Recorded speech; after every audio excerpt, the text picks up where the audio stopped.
Hi friends, ఈరోజు అయితే సింపుల్గా అయితే ఆలూ ఫ్రై అయితే చేశానండి.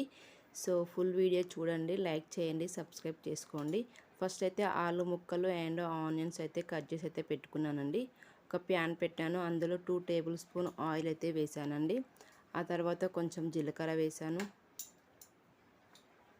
కొన్ని పచ్చిమిర్చి, అలాగే ఆనియన్స్, కొంచెం కరివేపాకు వేసుకొని అయితే సో కలుపుకోవాలండి.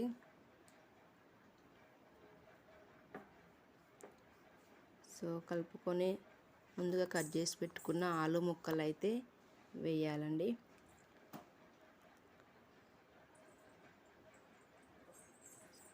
ఆలు ముక్కలు వేసి అయితే బాగా అయితే కలుపుకోవాలండి.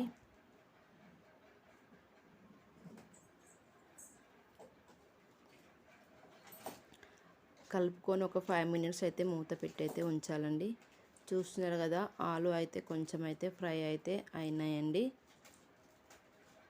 సో ఆ తర్వాత అందులో కొంచెం వెల్లుల్లి అయితే దంచి అయితే వేసుకోవాలండి. అలాగే కొంచెం పసుపు వేసుకొని కలుపుకోవాలండి. కలుపుకొని ఒక 5 మినిట్స్ అయితే మూత పెట్టి పెట్టాలండి. సో చూస్తున్నారు కదా, ఆలు అయితే ఫ్రై అయితే అయినాయండి. ఆ తర్వాత కొంచెం కారం, కొంచెం ఉప్పు వేసుకొని అయితే బాగా అయితే కలుపుకోవాలండి. సో కలుపుకొని ఒక 5 మినిట్స్ అయితే మూత అయితే పెట్టుకోవాలండి. సో చూస్తున్నారు కదా, ఫైనల్గా అయితే ఆలూ ఫ్రై అయితే రెడీ అయిపోయిందండి. సూపర్గా ఉంటుంది, సింపుల్గా మీరు కూడా ట్రై చేయండి. వీడియోని లైక్ చేయండి, సబ్స్క్రైబ్ చేసుకోండి. బాయ్.